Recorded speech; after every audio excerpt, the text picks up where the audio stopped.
여러분 안녕하십니까. 긴급 편성입니다. 지금 한덕수 탄핵이 기각되면서 앞으로 정치권이 어떻게 지금 나가는 것이 맞느냐, 윤석열 파면과 관련된 것은 또 혹시라도 악영향을 받는 건 아니냐 걱정이 많습니다. 민주당 이재명 대표 기자들에게 현재 이런 결정 받아들일 수 없다. 그리고 조국혁신당의 김선민 대표권한 대행 같은 경우는 더욱더 강한 목소리로 헌법재판소 비판하고 있습니다. 과연 이것이 윤석열의 최종 탄핵 선고와 어떤 연관이 있을지 국민들 걱정도 하시면서 또 다른 한편으로는 큰 문제가 없을 것이다 라고 하는 얘기가 있는데요. 오늘 강미정 조국혁신당 대변인과 그리고 서상범 변호사입니다. 구로구청장 후보로 조국혁신당 후보로 뛰고 있는데 탄핵 청구인 쪽에서 청구위원으로 직접 참여했던 서상범 변호사 모시고 함께 얘기 나눠보겠습니다. 강미정 대변인 나오셨습니다. 어서 오십시오. 네, 반갑습니다. 네. 스픽스 시청자 여러분. 네, 서상범 우리 변호사님도 반갑습니다. 네, 지금 구로구청장 후보로 뛰고 계시죠? 예, 맞습니다. 근데 뭐 후보로 뛰고 있지만 제가 좀 연락을 드렸습니다. 조국혁신당이 누구보다도 먼저 나서서 강력하게 지금 헌법재판소를 비판하고 있고, 그래서 이제 오늘 이렇게 조국혁신당 대변인과 서상범 변호사 모시고 얘기 나누고, 또 민주당 쪽에도 의견이 있으신 국회의원들 모시고 네. 탄핵 국면을 지금 어떻게 바라보고 있는지 하나하나 좀 따져볼까 합니다. 자, 먼저 서상범 변호사께서는 탄핵 소추위원으로 이제 참여하셨죠. 예, 그렇습니다. 그러면 오늘 이 결정이 혹시라도 윤석열 파면 결정에 악영향을 미칠 수 있는 거 아니냐라는 질문에는 어떻게 답을 하시겠습니까? 일단 기본적으로 각하 의견이 두 분이 나오셨는데 네. 저희가 그 윤석열 탄핵 때 각하까지 갈 것이냐라는 부분에 대해서 논란이 있었는데, 어쨌든 한덕수 탄핵이지만 각하까지 나왔다는 부분에 있어서는 생각보다 그 논의되는 쟁점의 범위가 좀 더 넓다라는 느낌을 받았고요. 네. 다만 저는 기본적으로 이전에 지난주에 네. 감사원장 그리고 나서 그 검사 3인 그다음에 이번 주에 한덕수 이렇게 탄핵을 해오는 과정은 기본적으로 윤석열에 대한 파면을 하기 위한 전 단계 조치라는 그런 생각을 가지고 있습니다. 예, 일단 그렇게 보셨고, 강민정 대변인 어떻게 보셨습니까? 사실 헌재 재판관들이 고민을 많이 했을 거라고 예, 생각을 예. 합니다. 그런데 일단 그 선입 선출 그 과정을 보면 헌나 8이 윤석열이었단 네, 말이죠. 예. 헌나 9가 한덕수고. 근데 이걸 굳이 한덕수 그 인용인지 파면 아니면 기각인지 각한지에 대한 결정을 먼저 선고를 한 거는 아무래도 조금 더 탄탄하게 윤석열 파면에 대한 어떤 촘촘한 의견, 하나도 법리적으로 공격을 받을 수 없는 판결문을 쓰기 위해서 먼저 낸 거라고 생각을 하거든요. 네. 네, 그래서 아쉬운 거는 인용 한 분에 나머지 5분 기각 2분이 각하였죠, 변호사님. 그래서 그 입장을 제대로 한번 읽어보면 극우에서 인용한 그 재판관보다도 기각과 각하를 내린 재판관에 대한 공격이 이뤄지지 않을까. 그 자세한 내용을 읽어보지 않고 결론 각하 기각만으로는 섣불리 우리가 판단을 할 수는 없을 것 같습니다. 자, 알겠습니다. 그럼에도 불구하고 지금 이제 정치권은 이번 탄핵 선고 결정에 대해서 강한 톤으로 비판하고 있는데, 이재명 민주당 대표 어떻게 얘기하는지 직접 들어보시겠습니다. 오늘 한덕수 국무총리에 대한 탄핵 심판 선고가 있었습니다. 결정이야 존중하지 않을 수 없는 상황이지만 명백하게 고의적으로 헌법기관 구성이라고 하는 헌법상의 의무를 어긴 이 행위에 대해서 탄핵할 정도는 이르지 않았다라는 판결을 우리 국민들께서 과연 납득할지 모르겠습니다. 대통령 권한 대행은 헌법이 명확하게 정한 헌법기관 구성 의무라고 하는 헌법상 의무를 명시적으로, 의도적으로, 악의를 가지고 어겨도 용서됩니까? 이 점에 대해서는 우리 국민들께서 판단하실 것으로 믿습니다. 신속한 윤석열 대통령에 대한 선고가 있기를 바랍니다. 자, 민주당은 일단 겉으로 봐서는 상당히 놀라고 당황스러워하고 있다. 자, 특히 이제 3인 헌법재판관 3명에 대한 임명을 하지 않았던 지금 이제 그 한덕수에 대해서 위헌이다 아니면 의무사항을 뭐 지키지 않았다라고 하는 것이 위헌이다 위법이다라고는 표시를 하지 않았더라고요. 그 부분은 위헌과 위법이 아니라고 우리가 해석할 수 있습니까? 아니면 위헌과 위법이지만 의무사항 위반이어서 탄핵에 이럴 만큼 중요하지 않다 이렇게 봐야 되는 것이 맞는지 이 부분에 대해서 일단 문제 제기를 하는 것 같습니다. 어떻게 보십니까? 예, 그게 이번 결정은 전반적으로 현실 타협적인 결정이라고 보여집니다. 예. 일단은 이미 최상목 총리가 임명하지 않은 거에 대해서 위헌 결정이 나왔고 권한쟁에서 그런데 불구하고 이번 결정에서는 위헌이다 위법이다를 법정 의견 5명의 법정 의견은 명시하지 않은 채 최상목 총리에 의해서 일부 위헌성이 감소됐다든지 이런 이유를 들어서 굉장히 유보적으로 그렇게 했고 다만 이제 정계선 재판관만 위헌 위법이고 중대하다 그래서 파면해야 된다 이렇게 하셨는데요. 그래서 전반적으로 제가 생각하는 거는 윤석열을 파면하기 위한 전 단계로 재판관들의 평의 과정에서 뭔가 반대 의견, 소수 의견을 무마하기 위한 굉장히 타협적인 결정이 내려진 것으로 보여진다 이렇게 생각합니다. 자, 숫자로 보면 일단 기각 5명 그리고 각하 2명 근데 인용이 1명이었던 것이 혹시라도 윤석열로 그대로 이어질 수 있는 거 아니냐. 근데 숫자상으로만 놓고 보면 그럴 걱정을 하는 분들이 굉장히 많습니다. 기본적으로 비판, 나라가 개판이다. 헌재가 자기 스스로의 존재 이유를 부정하고 있다. 헌재 실망이다. 그리고 헌재는 지금 정치적 목적으로 탄핵을 지연 중이다. 하이타이거님 뭐 여러분들이 그리고 엄브레드님도 실망이다. 부모님도 그리고 다시 당장 공부부터 하라. 김미선님 막 이렇게 계속 올라오고 있습니다. 자, 이런 이제 정서 그리고 이것이 그대로 이어져서 윤석열 탄핵에도 혹시 기각 5명 이렇게 가는 거 아니냐라고 이제 막연히 국민들은 걱정할 수 있거든요. 이걸 좀 반박해 주실 수 있는 논리가 있습니까? 기본적으로 각하 의견은 이제 3분의 2의 국회 의결로 통과하지 않았다는 건데 사실은 저희가 초기부터 헌법재판 실무라는 체계에 권한대행이 3분의 1을 요한다는 그런 주석이 있었습니다. 그래서 그 부분에 대해서는 또 독일의 학설이 또 존재를 하는데 어쨌든 그 부분을 받아들여서 이제 각하 의견을 내셨는데요. 제가 생각할 때 윤석열 파면 탄핵 사건은 일사부재의 그러니까 12월 7일 날 하고 12월 14일 날 다시 한 번 한 거. 그 다음에 내란죄를 이른바 제외한 부분. 그 다음에 여러 가지 증거 법칙 이런 것들이 문제가 되는데 각하 사유로. 그런데 제가 생각할 땐 역시 말씀드린 것처럼 이렇게까지 오래 걸리고 그다음에 한덕수 총리의 결정을 이렇게까지 타협적으로 절충적으로 한 취지는 결국은 윤석열에 대해서는 파면을 하기 위한 그 전 단계의 작업이 아니었나 이런 생각이 듭니다. 어느 정도 확신하십니까? 자, 파면된다라고 하는 것은 뭐 법률가이시면서 뭐 이번에 이제 출마도 하셨으니까 정치인으로서 몇 % 정도 확신하십니까? 윤석열 파면. 저는 뭐 100% 확신합니다. 100% 확신하신다. 그 이유는 이른바 저희가 헌법재판소를 정치적 사법기관이라고 하고 사법기관은 증거와 사실관계에 기초해서 판단을 하는 기관이고 정치적이라는 수로가 붙은 거는 이게 권리가 아닌 가치나 이념을 반영할 수 있다는 취지고 헌재의 기능 자체가 그거거든요. 그런데 윤석열 피청구인 측은 그 사실과 증거관계에 있어서 사실은 대법원도 그렇고 헌재도 그렇고 모르면서 거짓말하는 거는 표현의 자유체에서 인정을 해줍니다.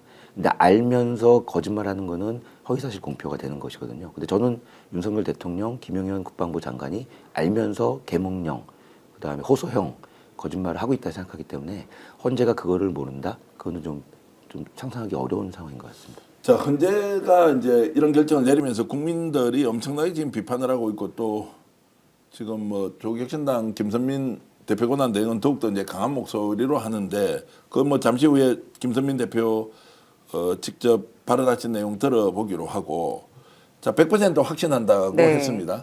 근데 지금 이제 민심이나 정서는 불안하다. 그러면 이걸 어느 정도 달랠 수 있는 정치권의 메시지 이런 게 필요하지 않느냐라고 보는데 강 대변인도 100% 확신합니까? 윤석열 탄핵에 대해서는? 윤석열의 탄핵 재판에 서상권 변호사께서 계속 참석하고 또 그들의 나눈 이야기들을 다 기록을 했기 때문에 전해 들은 입장으로는 법리적 해석도 물론 들었지만 100% 탄핵은 인용이 될 텐데 왜 이렇게 시간을 끌어서 국민들의 스트레스 지수를 높이는지 그게 지적받고 비판받아야 되는 부분이라고 생각을 해요. 평의를 하려고 태어난 사람들인 것처럼 평의하다가 정말 이 세상 끝날 것 같다는 생각이 들 만큼 시간을 지연한다는 것. 그리고 만약에 각하 기각 나올 것이다라고 혹시라도 걱정하시는 우리 시민분들, 국민분들이 계시는데 이런 생각을 하게 되는 요인들은 극우 유튜버들의 방송 때문이라고도 생각을 하거든요. 네. 지금 오늘 애국시민 이게 단체가 어떤 단체인지 명확하게 드러나진 않았지만 만약에 윤석열에 대한 탄핵이 파면이 아니라 기각과 각하가 난다면 1안, 2안, 3안을 내서 우리 이렇게 단체로 행동한다라는 지침이 나왔어요. 어떻게 담겨 있습니까? 어떤 내용이? 만약에 첫 번째 기각한다 그러면 TV로 그 장면을 시청하는 것으로 끝낸다입니다. 네. 그리고 각하가 된다 그러면 기각 후 혹은 각하됐을 때는 헌재로 모인다. 네. 일단 감사의 표시를 하는 건지 어떤지 모르겠지만 단체 행동을 한다고 되어 있습니다. 자, 그 단체 이름이 뭐라고 그랬습니까? 애국 시민입니다. 그러면은 극우 단체인 라고 겁니까? 생각이 듭니다. 생각이 되는데 그 세 번째는 뭡니까? 그리고 인용 시에는 국회로 출동하여 국회를 포위한다라고 되어 있습니다. 네. 그러니까 재판부가 어떤 판결을 내리느냐에 따라서 이 한 줌이라고는 할 수 없겠죠. 왜냐하면 탄핵을 바라는 국민들이 훨씬 많을 테니까요. 근데 일단 모두 움직이는 것으로 한다라는 지침이 있습니다. 네. 그러면 국민의 의결기관인 대의기관인 국회를 포위하고 압박을 물리적으로 한다는 것은 헌재의 판단을 받아들일 수 없다. 폭도를 일으키겠다라는 신호로 폭동을 보여집니다. 일으키겠다는 이제 신호다. 이제 이런 것까지 지금 극단적으로 헌재를 압박하고 있다. 뭐 이렇게 지금 이제 보시는 거고. 네, 시간이 실현 가능성은 지연되면서 얼마나 보세요? 실제 그렇게 할 수 있나? 일단 서부지법에 대한 물리적 폭력이 네. 있었죠. 그리고 물리적으로 죽이겠다. 헌법재판관을 네. 그렇게 압박을 했던 유튜버에 대해서 법적 제재를 가하지 않았어요. 예. 그러면 이렇게 해도 되나 보다라는 생각을 하지 않았을까 싶어요. 자, 아직까지 이제 그 법적 처벌 과정은 지금 이제 재판이 진행 중이니까 좀 더 지켜보기로 하고, 김혜정님께서는 오늘도 날짜 공고 안 하고 있네요라고 하셨는데, 날짜 공고는 오늘 하지 않을 가능성이 매우 높다. 지금 절차적 흥결을 없애기 위해서 오늘 날짜 공고를 하기보다는 내일 정도에 날짜 공고를 하지 않겠느냐. 이제 윤석열 탄핵 선고일을 언제로 할 것이냐는 것은 오후에 취재를 해보니까 그런 의견이 있었고요. 저희들도 굉장히 조심스러운 것은 어떤 전망이나 예측을 했는데 맞았다, 틀렸다, 이제 이런 것 때문에 왜 다 틀리느냐 이렇게 이제 엄청나게 이제 비판을 하시는데 그 마음도 충분히 알지만 상황이 워낙 민감한 시기에 민감한 사안들 때문에 계속 연기가 되고 설명이 안 되는 부분이 있어서 참 저희들도 매우 답답하다. 상식적이고 일반적인 예측과 범위 안에서 뭔가 결론이 나와야 하는데 그렇지 않은 것을 우리가 이제 취재를 하더라도 구체적으로 확인할 수 없는 한계가 있기 때문에 어쨌든 양해의 말씀 구하면서, 그러나 지금 이 순간에 어떤 일이 벌어지고 있는지는 우리가 계속 추적하면서 그 상황을 따라가서 최종적으로 윤석열에 대한 탄핵이 결론이 나도록, 그 결론은 바로 파면이다라는 그 최종 마무리가 될 수 있을 때까지는 끝까지 추적해야 한다. 김선민 조국혁신당 대표권한대행이 오늘 어떤 얘기했는지 직접 한번 들어보시겠습니다. 한덕수 총리 기각 결정은 윤석열 심판의 예고편이 아닙니다. 내란 우두머리로 직접 내란을 기획, 지시, 이행한 윤석열과 내란 시도 자체를 몰랐다는 한덕수의 행위는 비교 대상이 아닙니다. 헌법재판소는 이번 결정으로 벌어질 국민적 혼란상을 직시하시기 바랍니다. 이번 주 내로 윤석열 내란 우두머리에 대해 파면 결정을 내려야 합니다. 자, 이번 주 내로 파면 결정을 내려야 한다. 당연한 얘기고요. 자, 지금 강미정 대변인이 지금 파악하고 있는 것은 오늘이라도 네. 윤석열 파면 선고일을 헌법재판소가 발표할 수도 있다라고 네. 보십니까?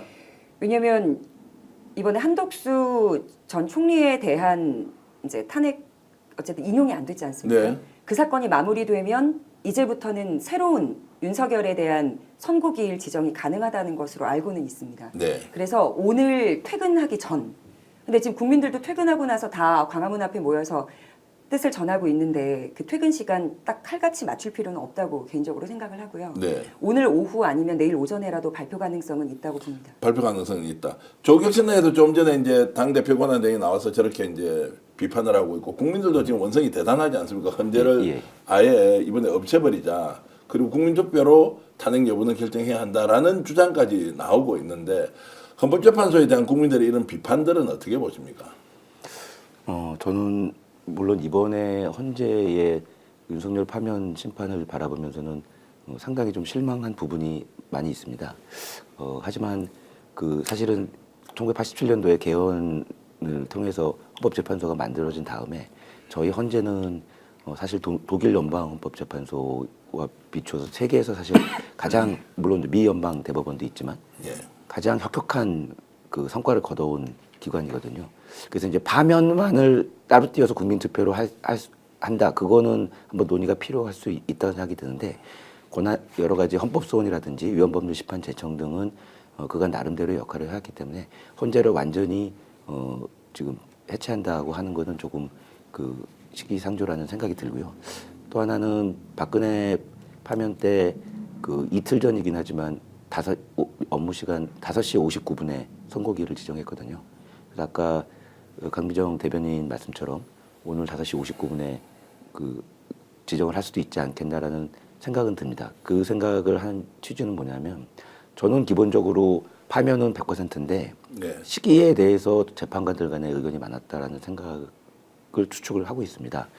결국은 여야의 그 수장인 그 야의 수장인 이재명 대표 2심 그 판결일을 의식한 게 아닌가 하는 생각이 들고 그런데 과거 통진당의 그 위원정당 해산 심판이 그 이석기 통진당 그 대표의 그 내란죄 선고가 잡히는 것을 하면서 그 부랴부랴 그보다 앞에 잡아서 통진당 위원정당 해산을 했거든요.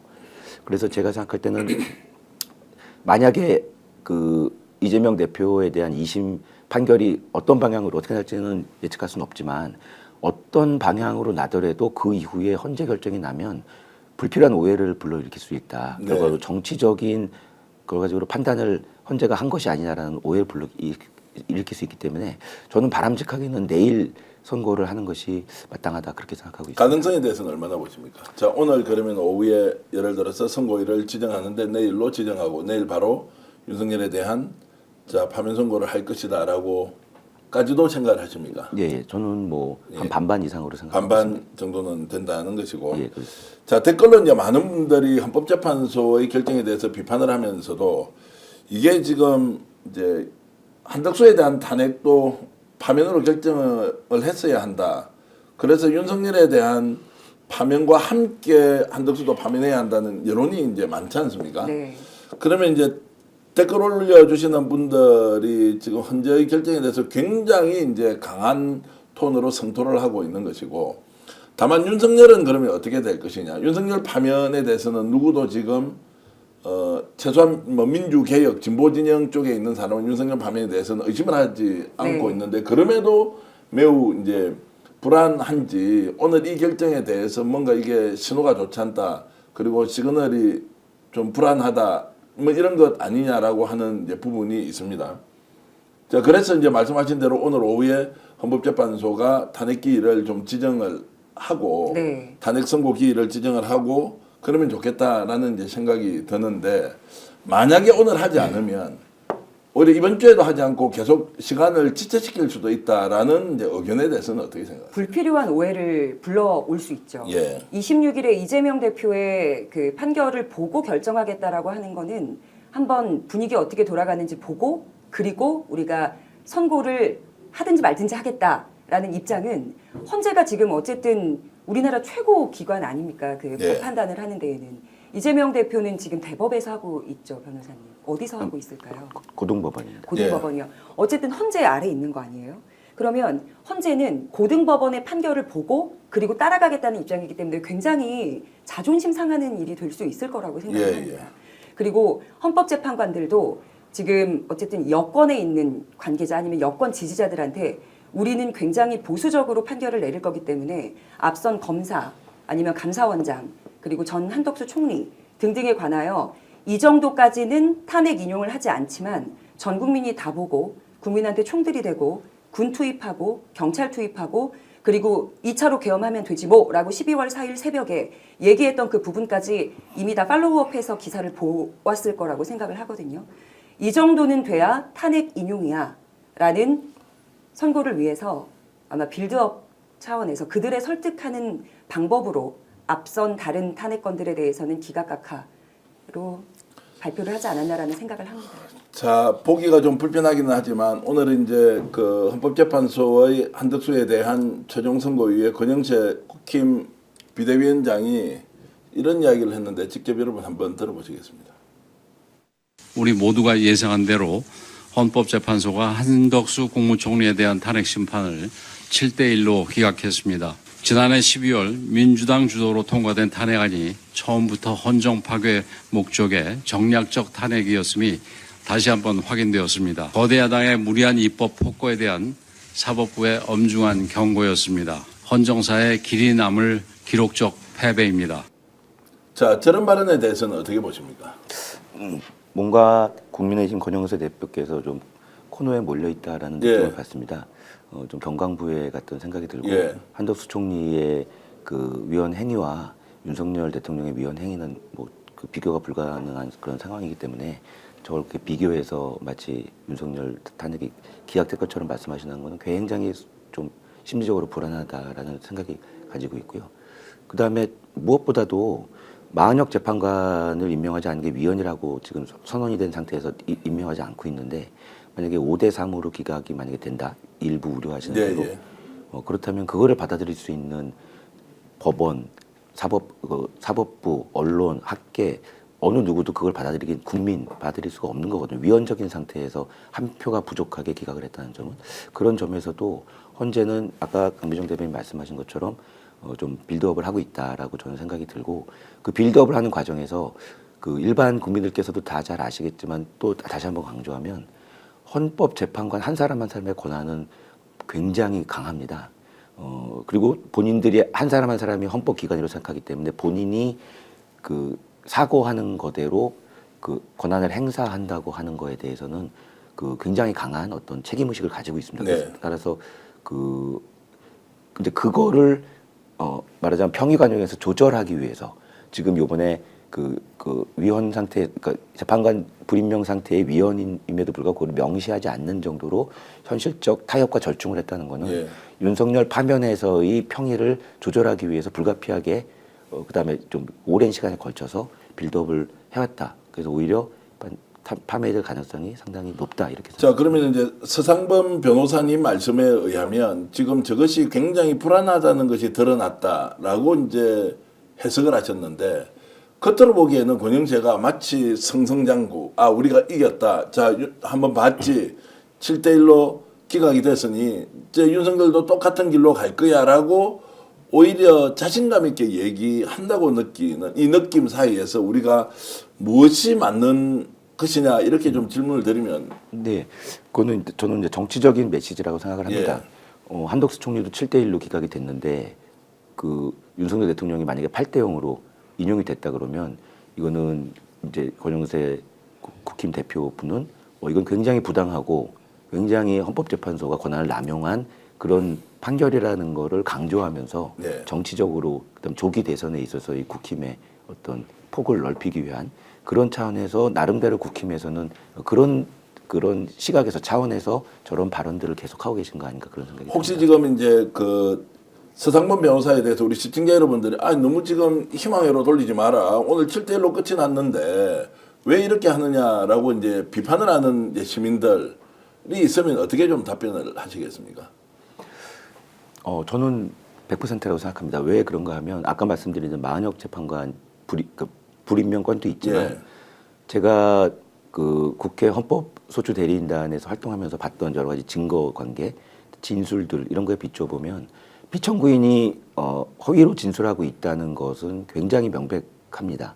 본인들은 강변하고 있고 본인들은 마치 처음부터 호소형이라고 주장을 하고 있지만 그 부분을 증거와 사실관계로 인해서 그 부분이 진실이라고 믿을 만한 그런 헌법재판관은 저는 없다고 생각하고요. 네. 그리고 만약에 그것이 사실이 입증됐다고 치면 그러한 행위를 한 윤석열을 다시 대통령직으로 복귀시킨다고 하는 거는 그 가치관을 떠나서 헌법적 근반의 가치관을 떠나서 그거는 굉장히 파멸적인 결과를 초래할 것이다라는 걸 아마 모르는 분은 없을 겁니다. 헌법재판관님들이요. 파멸적 결과라는 게 어떤 겁니까? 이제 일단 뭐 제2의 계엄이 됐든 계엄이 선포될 가능성이 있고, 예, 그다음에 공안 정국 같은 형태가 될 수도 있고, 예. 그다음에 또 하나는 박근혜 파면 때 탄핵 때 이른바 조현천의 기무사 그 계엄 사건이 있었습니다. 네. 그거의 시나리오가 뭐냐하면 박근혜 대통령에 대한 파면이 기각됐을 때 파면을 찬성했던 국민들이 그러니까 거기에 대해서 항의를 하면 그것을 빌미로 삼아서 계엄령을 선포하고 전국을 일시에 해소해 버리겠다라는 그런 계획이었습니다. 네. 이번에도 당연히 그런 계획이 윤석열 대통령 정도의 무모한 그런 어떤 가치관을 가진 사람이라면 가능하지 않을까 그런 생각이 듭니다. 자, 강미정 대변인은 네. 지금 이제 8대 0으로 지금 이제 확신을 하고 계신 거고 파면 항상 될 저한테 것이다. 그 예. 서상권 변호사께서 그런 만한 법리적 해석을 해주시기 때문에 그걸 믿고 항상 방송 나와서 말씀을 드렸던 예, 거예요. 예. 그런데 오늘 이제 결과 자체는 그런 게 아닐 수도 있다라는 불안감을 주는 것도 사실 아닙니까?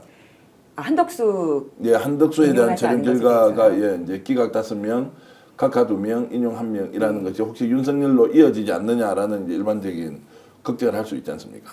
그 한덕수 쪽에 대해서는 헌법재판관들이 법리적 해석을 할 부분 요지가 있다고 항상 보수적 회로를 돌리는 서상권 변호사의 네. 어떤 뭐랄까요 조언 네. 그리고 자료 제공 그리고 지난번 윤석열 구속 취소에 대해서도 이건 절대로 구속 취소가 될 수가 없다라고 모두가 상식적으로 그런 회로를 돌렸을 때 그 문서나 사건 개요나를 다 보고 저쪽에서 이 하나를 꼬투리를 잡아서 구속 취소를 인용해 줄 수 있다라고 말한 유일한 분이에요. 네. 서상범 변호사께서. 그래서 지금 보면 서상범이 8대 0으로 탄핵이 반드시 인용된다라고 얘기하는 건 100%입니다. 한 100% 번도 다. 이렇게 얘기를 해준 적이 없어요. 지금까지 예측하시면서 틀린 경우가 없다는 이런 말씀이기도 한데. 한 번도 없었습니다. 예, 저는 이제 그 선고 시기에 대해서는 예. 너무나도 주변 분들에게 죄송하게도 언제가 되지 않을까 이런 얘기를 했는데 계속 지연이 되었습니다. 네. 근데 저는 이게 지연이 되었다는 것 자체가 만장일치로 가기 위한 만약에 만장일치로 가지 않는다고 하면 물론 5대 3이 될 수도 있지만 5대 3은 만역 재판관 불임명 때문에 가능하지 않기 때문에 네. 저는 뭐 그 6대 2 정도가 될 수 있는데 그거를 원하지 않았기 때문에 이렇게까지 시간을 지연하면서 좀 빌드업을 해왔다. 저는 이렇게 생각이 듭니다. 그러면 이제 우리가 걱정 안 해도 된다라고 이제 하면은 야 너무 안이하게 이 상황을 보는 거 아니냐라고 이제 비판을 할 수도 있는데 실제 내용적으로 우리는 걱정 안 해도 된다. 이제 윤석열 파면은 눈앞에 왔고 이것은 사실상 결정된 것이다라고 우리가 판단해도 되겠습니까?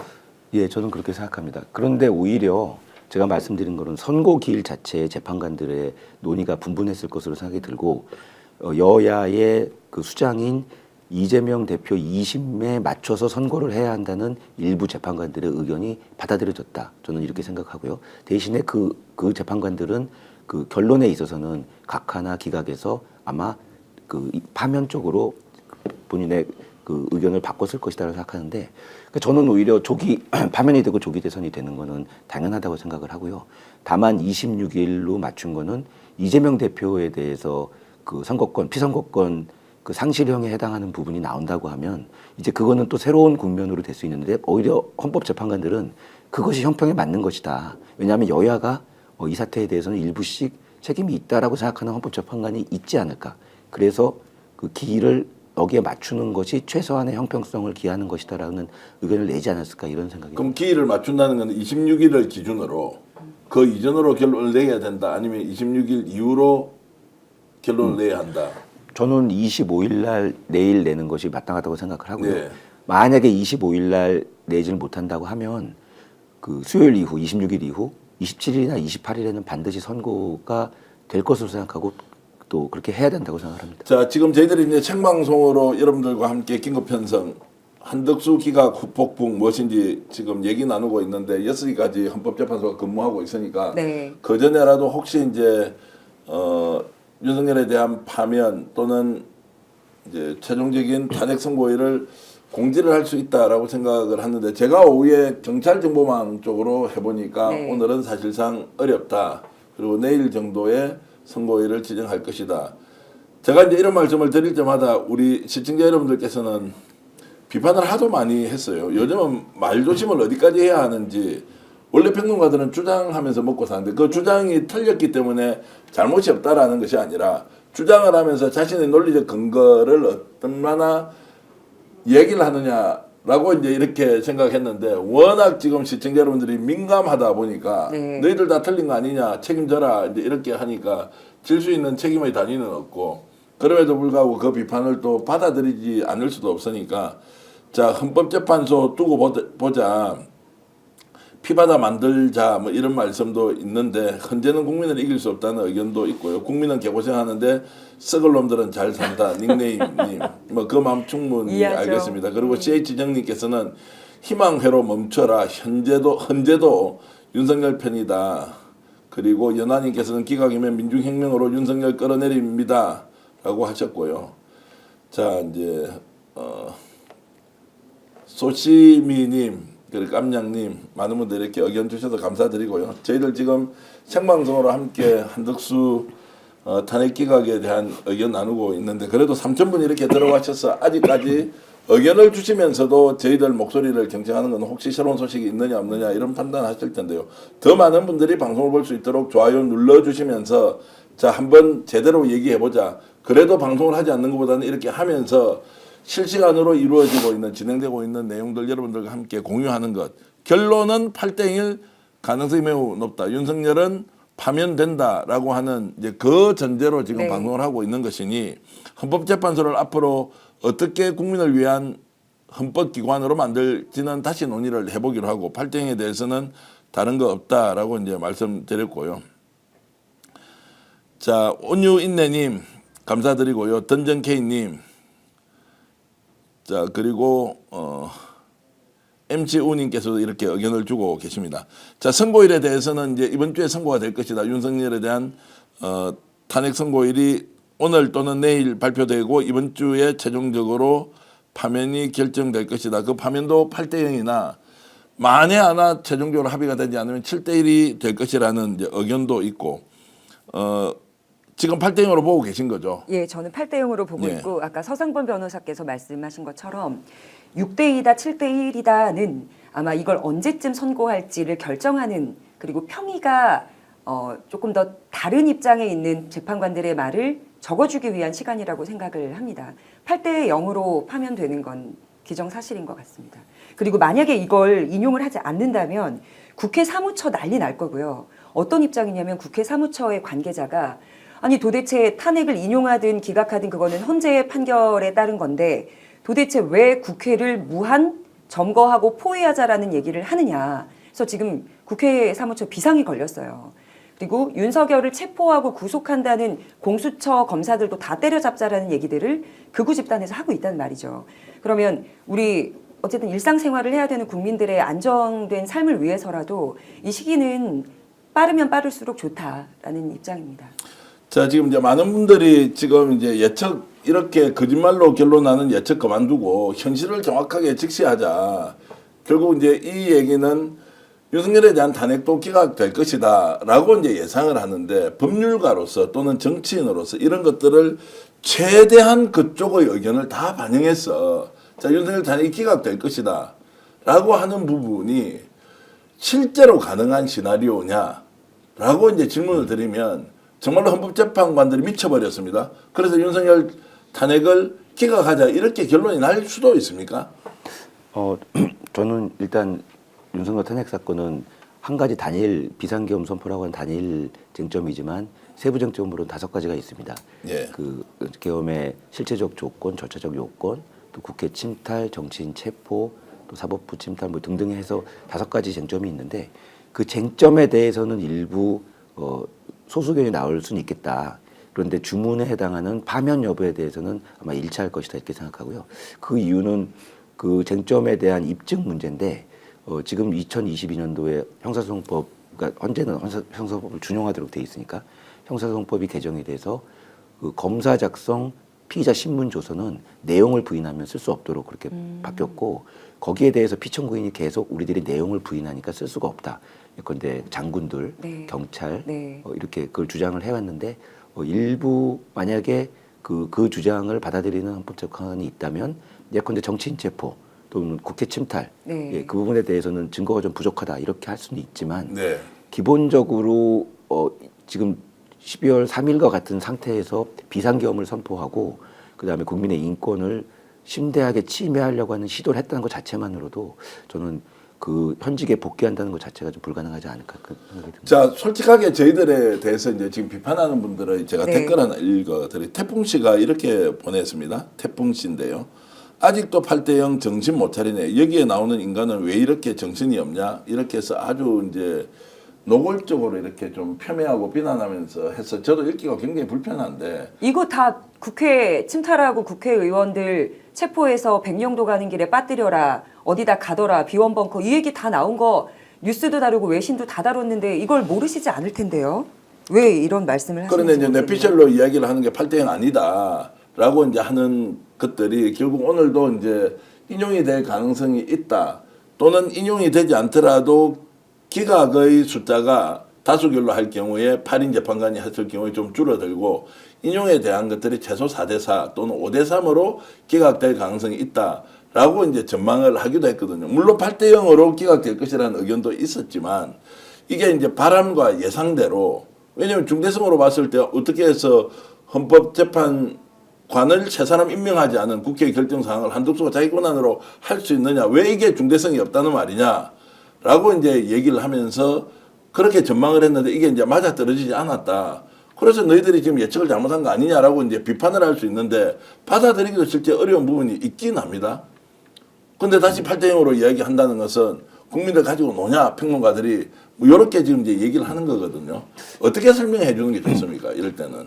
그 헌재가 처음에 대통령 탄핵 사건을 가장 중요한 사건으로 먼저 다루겠다고 했고 그다음에 사건에 접수된 번호 자체가 윤석열 탄핵 사건이 한덕수 탄핵 사건보다 먼저 사건입니다. 네. 근데 만약에 윤석열 탄핵 사건을 기각하거나 아니면은 좀 심각한 반대 의견이 나올 거면 한덕수 탄핵 사건 전에 저는 했을 거라고 생각을 하고요. 네. 한덕수 탄핵 사건을 먼저 하면서 기각을 한 거는 결국은 그 조기 대선에서 그거를 선거를 관리해야 될 사람이 최상목보다는 국무총리인 한덕수가 안정감이 있다라고 했기 때문에 거기서 현실 타협적이고 절충적으로 예컨대 그 헌법재판관을 임명하지 않은 게 위헌인데 그 이후에 일부 2명을 임명함으로써 그것이 많이 상충이 됐다라고 하는 굉장히 이건 사실 조금 일반적인 상식에 비춰보더라도 네. 경강부회 같은 판결이 나왔는데 아마 제가 생각할 때는 윤석열 탄핵 사건을 하기 위한 불가피한 그런 절충이 아니었을까 이제 이런 생각이 듭니다. 자, 하나님께서는 끝까지 8대0이다 두고 봐라. 끝까지 8대0이다. 네. 윤석열 탄핵은 확고부동하게 인용으로 결정 날 것이다라는 이제 의견을 주신 분도 있습니다. 지금 우리 강기정 대변인은 네. 어떻게 전망하셨어요? 오늘 그 한덕수 총리에 대한 것은 어떻게 전망하셨습니까? 그 시기를 딱 나눠서 재판관들이 보신 것 같아요. 한덕수가 대통령 권한 대행으로 있었던 그 시기에서의 법률 위헌이 무엇인지 그리고 총리로서의 그 시기 그때 위헌 위법은 무엇인지를 딱 나눠서 생각을 했고 네. 그 아마 결정문에 보면 한덕수 총리는 마은혁 포함 3명의 재판관에 대한 불임명에 가타부타 말을 하지 않았습니다. 네. 그런데 최상목은 3개를 보고 3명을 보고 2명은 임명하고 1명은 놔뒀단 말이에요.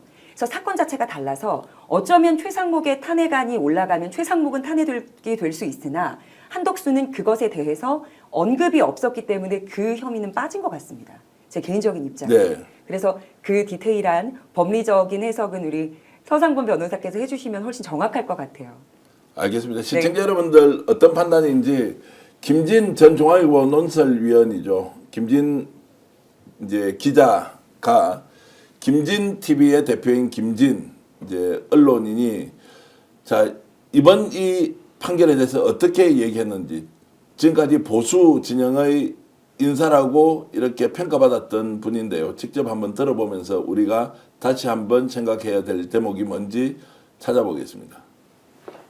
8대0으로 파면이 될 것이고 만약에 기각이 돼서 윤 대통령이 복귀한다면 며칠 내로 민중들의 성난 시위로 서울혁명으로 그가 며칠 내로 즉시 하야할 수밖에 없다라는 점. 그래서 윤 대통령이 대통령직에 머무르는 일은 결코 없을 것이라는 것을 다시 장담하면서 말씀드립니다.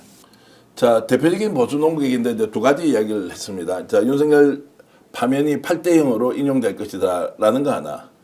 만약에 기각이 되면 자, 성남 민심 때문에 즉각적으로 하야를 할 수밖에 없을 것이다라고 했는데 이 부분에 대한 이제 저런 논평 어떻게 판단하십니까?